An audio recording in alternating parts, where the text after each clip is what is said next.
حضرت ابراہیم علیہ السلام کو ساری انسانیت کا پیشوا بنانے کی بشارت دینے کے بعد اور اس کا اعلان کرنے کے بعد اللہ تبارک و تعالیٰ نے آگے حضرت ابراہیم علیہ السلام کی زندگی کے ایک بہت عظیم کارنامے کا ذکر فرمایا ہے، اور وہ بیت اللہ کی تعمیر جدید ہے۔ اس کا مختصر واقعہ یہ ہے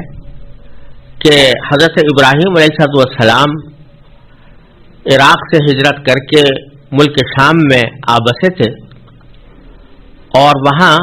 حضرت حاجرہ علیہ السلام جو حضرت ابراہیم علیہ السلام کی دوسری اہلیہ تھیں، ان سے حضرت اسماعیل علیہ السلام پیدا ہوئے تھے، اور ابھی وہ دودھ ہی پی رہے تھے کہ اللہ تبارک و تعالیٰ کا حضرت ابراہیم علیہ السلام کو یہ حکم ہوا کہ ہم آپ کو بیت اللہ کی جگہ بتاتے ہیں، آپ اس کو پاک صاف کر کے طواف اور نماز سے آباد کریں۔ بیت اللہ شریف اصل میں شروع سے تعمیر چلا آتا تھا، اور حضرت نوح علیہ السلام کے طوفان کی وجہ سے یا کسی اور بنا پر اس کی عمارت منہدم ہو گئی تھی، اور وہاں ایک ٹیلے کی سی شکل بن گئی تھی۔ تو اللہ تبارک و تعالیٰ نے حضرت ابراہیم علیہ السلام کو شام میں یہ حکم دیا کہ وہ اس ٹیلے کے پاس جائیں اور وہاں جا کر اپنے اہل عیال کو آباد کریں، اور پھر کسی مرحلے پر اس بیت اللہ کو اثر نو تعمیر کریں جو منہدم ہو چکا تھا۔ چنانچہ حضرت ابراہیم علیہ السلام اس حکم کی تعمیل میں شام سے مکہ مکرمہ کی جگہ پر روانہ ہوئے۔ اس وقت مکہ مکرمہ ایک شہر کی حیثیت میں نہیں تھا، بلکہ محض ایک صحرا اور سنگلاخ علاقہ تھا، اور بعض روایات سے معلوم ہوتا ہے کہ شام سے مکہ مکرمہ کا سفر حضرت جبرائیل علیہ السلام کی رہنمائی میں انجام پایا، اور اس روایت میں یہ بھی ہے کہ حضرت جبرائیل علیہ السلام حضرت ابراہیم کے لیے براق لے کر حاضر ہوئے تھے، اور حضرت ابراہیم علیہ السلام کو اور ان کی اہلیہ حضرت حاجرہ کو اور دودھ پیتے بچے حضرت اسماعیل علیہ السلام کو لے کر انہوں نے سفر کیا، اور بالآخر اس جگہ لے جا کر ان کو اتارا جہاں آج مکہ مکرمہ آباد ہے۔ اس وقت کانٹے جار جھاڑیوں اور ببول کے درختوں کے سوا وہاں کچھ نہیں تھا، کوئی آبادی بھی نہیں تھی۔ اس وقت بیت اللہ ایک ٹیلے کی شکل میں تھا۔ حضرت خلیل اللہ علیہ السلام نے اس جگہ پہنچ کر حضرت جبرائیل سے پوچھا کہ کیا ہماری منزل یہ ہے؟ تو حضرت جبرائیل علیہ السلام نے اس بات میں جواب دیا، اور حضرت ابراہیم علیہ السلام اپنی اہلیہ اور صاحبزادے کے ساتھ وہاں پر اتر گئے۔ بیت اللہ کے پاس ایک معمولی سا چھپر ڈال کر حضرت اسماعیل اور حضرت حاجرہ کو وہاں پر ٹھہرا دیا، اور ان کے پاس ایک توشہ دان میں کچھ کھجوریں اور ایک مشکیزے میں پانی رکھ دیا۔ اس وقت ابراہیم علیہ السلام کو مستقل طور پر یہاں ٹھہرنے کا حکم نہیں تھا، چنانچہ اللہ تعالیٰ کے حکم کے مطابق وہ حضرت اسماعیل علیہ السلام اور ان کی والدہ کو اللہ کے حوالے کر کے واپس ہونے لگے۔ جب جانے کی تیاری دیکھی تو حضرت حاجرہ نے عرض کیا کہ کیا ہمیں اس لقودق میدان میں چھوڑ کر آپ جا رہے ہیں، جس میں نہ کوئی مونس و مددگار ہے، نہ زندگی کی ضروریات مہیا ہیں؟ حضرت خلیل اللہ علیہ السلام نے کوئی جواب نہ دیا اور چلنے لگے۔ حضرت حاجرہ ساتھ اٹھی اور دوبارہ یہی سوال کیا، یہاں تک کہ خود حضرت حاجرہ کے دل میں کچھ بات آئی اور انہوں نے عرض کیا کہ کیا اللہ تعالیٰ نے آپ کو یہاں چھوڑ کر چلے جانے کا حکم دیا ہے؟ اس موقع پر حضرت ابراہیم علیہ السلام نے فرمایا کہ ہاں، مجھے اللہ تعالیٰ کی طرف سے یہ حکم ملا ہے۔ جب حضرت حاجرہ نے یہ جواب سنا تو پھر بلا تعمل انہوں نے فرمایا کہ پھر آپ جائیں، جس نے آپ کو یہ حکم دیا ہے وہ ہمیں ضائع نہیں کرے گا۔ چنانچہ حضرت ابراہیم علیہ السلام اللہ تعالیٰ کے حکم کی تعمیل میں یہاں سے چل کھڑے ہوئے، اور راستے میں جس جگہ سے اپنی اہلیہ اور اپنے بچے کو دیکھنا ممکن نہیں رہا تھا، وہاں پہنچ کر موڑ پر پہنچ کر دعا کی اللہ تبارک و تعالیٰ سے کہ اللہ اس کو ایک پرامن شہر بنا دیجئے، اور جس دعا کی تفصیل اس رکوع کے اندر آگے آنے والی ہے۔ یہاں پر جو اللہ تبارک و تعالیٰ نے حضرت ہاجرہ اور حضرت ابراہیم حضرت اسماعیل علیہ السلام کو یہاں پر چھوڑا، تو اس کے بعد حضرت ہاجرہ کو کچھ وقت تو اس طرح گزر گیا کہ جو توشہ تھا اس کو استعمال کرتی رہیں، کچھ کھجوریں تھیں ان کو استعمال کیا، جو مشکیزے میں پانی تھا اس کو خود بھی پیتی رہیں اور بچے کو بھی پلاتی رہیں، لیکن کچھ دیر کے بعد پانی ختم ہو گیا، تو یہ خود بھی پیاس سے بےتاب تھیں اور بچہ بھی اس وقت پانی کی خواہش اس کی ظاہر ہو رہی تھی، اور اس کو ایسا لگ رہا تھا کہ بہت شدید پیاس لگی ہوئی ہے۔ اس موقع پر حضرت ہاجرہ پانی کی تلاش میں نکلی، اور کبھی برابر کے کوہ صفا پر چڑھ کر وہاں پانی کی تلاش کرتی، کبھی کوہ مروہ مقابل میں دوسرا پہاڑ تھا اس کے اوپر چڑھتی، اور ان دونوں کے درمیان دوڑ دوڑ کر راستہ طے کرتی تھی تاکہ حضرت اسماعیل علیہ السلام کو بھی نگاہ میں رکھ سکیں۔ یہ واقعہ ہر مسلمان جانتا ہے، اور حج میں جو صفا مروہ کے درمیان سعی کی جاتی ہے وہ در حقیقت حضرت ہاجرہ کے اسی عمل کی یادگار ہے۔ پھر اللہ تبارک و تعالیٰ نے زمزم کا چشمہ جاری فرمایا، اور اس کے نتیجے میں حضرت ہاجرہ اور حضرت اسماعیل کو پانی ملا، اور پھر قبیلہ جرہم کے کچھ لوگ یہاں پر آ کر آباد ہو گئے،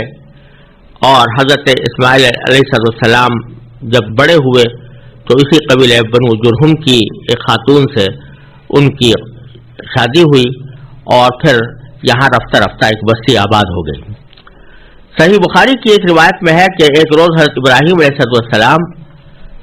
حضرت ہاجرہ اور اسماعیل علیہ السلام کی ملاقات کے لیے مکہ مکرمہ پہنچے، تو دیکھا کہ اسماعیل علیہ السلام ایک درخت کے نیچے بیٹھے ہوئے تیر بنا رہے ہیں۔ حضرت ابراہیم کو دیکھ کر وہ کھڑے ہو گئے، اور ملاقات کے بعد حضرت ابراہیم علیہ السلام نے فرمایا کہ مجھے اللہ تعالیٰ نے ایک کام کا حکم دیا ہے، کیا تم اس میں میری مدد کرو گے؟ حضرت اسماعیل علیہ السلام نے عرض کیا کہ بے شک بصر و چشم کروں گا۔ اس پر حضرت ابراہیم علیہ السلام نے اس ٹیلے کی طرف اشارہ کیا جہاں بیت اللہ تھا کہ مجھے اس گھر کی تعمیر کا حکم ہوا ہے۔ بیت اللہ کے حدود اربع حق تعالی نے حضرت ابراہیم علیہ السلام کو بتلا دیے تھے۔ دونوں بزرگوار اس کام میں لگے تو بیت اللہ کی قدیم بنیادیں نکل آئیں، انہی پر دونوں نے تعمیر شروع کر دی، اور پھر اس طرح بیت اللہ ایک مکمل عمارت کی صورت میں سامنے آ گیا۔ جس پتھر پر چڑھ کر حضرت ابراہیم علیہ السلام نے بیت اللہ کی تعمیر کی تھی اس کو مقام ابراہیم کہا جاتا ہے، اور بعض روایتوں سے یہ معلوم ہوتا ہے کہ اس پتھر میں اللہ تبارک و تعالیٰ نے یہ خاصیت رکھ دی تھی کہ وہ خود بخود اونچا ہو جاتا تھا، اور جب بیت اللہ کے اوپر کی عمارت کی تعمیر کرنے کا مرحلہ آتا تو وہ خود بخود اوپر ہو جاتا، اور اس کے نتیجے میں حضرت ابراہیم علیہ السلام کے لیے ممکن ہو جاتا کہ وہ اوپر کے حصے کی تعمیر کر سکیں۔ اور اس پتھر کے اوپر حضرت ابراہیم علیہ السلام کے پاؤں کے بھی نشان تھے، اور حضرت انس رضی اللہ تعالیٰ عنہ سے روایت ہے کہ انہوں نے فرمایا کہ میں نے اس پتھر پر حضرت ابراہیم علیہ السلام کے قدم مبارک کا نقش دیکھا ہے، مگر لوگوں کے بکثرت چھونے اور ہاتھ لگانے سے اب وہ نشان ہلکا پڑ گیا ہے۔ یہ حضرت انس رضی اللہ تعالیٰ عنہ جو صحابی ہیں نبی کریم صلی اللہ علیہ وسلم کے، اور بہت طویل انہوں نے عمر پائی ہے، انہوں نے اپنے آنکھوں سے یہ نشان دیکھا تھا، اور اس کے بعد سے پھر بعد میں مسلمانوں نے اس نشان کو حتی الامکان محفوظ رکھنے کی کوشش کی ہے، اور اب بھی مقام ابراہیم کے اندر جا کر حضرت ابراہیم علیہ السلام کے پاؤں کا یہ نشان موجود ہے۔ اب وہ کس حد تک اسی نشان کے مطابق ہے جو حضرت انس رضی اللہ تعالیٰ عنہ نے دیکھا تھا، یا اس میں کوئی تصرف ہوا ہے، اس کے بارے میں بہت یقین کے ساتھ کوئی بات نہیں کہی جا سکتی، لیکن بہرحال وہ نشان اب بھی موجود ہے، اور پھر اللہ تبارک و تعالیٰ نے اس کو مقام ابراہیم کا نام دے کر اس کے بارے میں کچھ خصوصی ہدایات بھی ان آیتوں میں دی ہیں۔ یہ پس منظر ہے ان آیتوں کا جو ابھی تلاوت کی گئی تھی، اور اس میں سب سے پہلے اللہ تبارک و تعالیٰ نے یہ ارشاد فرمایا کہ وَإِذْ جَعَلْنَا الْبَيْتَ مَثَابَةً لِلنَّاسِ، کہ وہ وقت یاد کرو جب ہم نے بیت اللہ کو ایسی جگہ بنایا تھا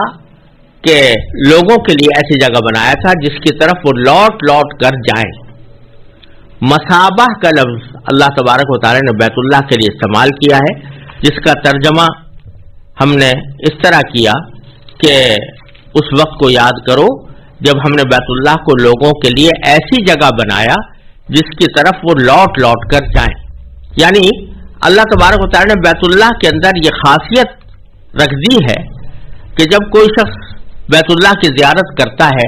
اور وہاں پر طواف کرتا ہے تو اللہ تبارک و تعالی کی طرف سے اس کے اندر یہ خاصیت ہے کہ اس کے دل میں واپس آنے کے بعد دوبارہ اس کو دیکھنے اور دوبارہ اس کی زیارت کرنے اور وہاں پر پہنچنے کی ایک شدید خواہش پیدا ہو جاتی ہے۔ اور یہ تجربہ بھی ہے، جو لوگ ایک مرتبہ حج کے لیے یا عمرے کے لیے جاتے ہیں اور بیت اللہ شریف کی زیارت کر لیتے ہیں، ان کے دلوں میں یہ خواہش مسلسل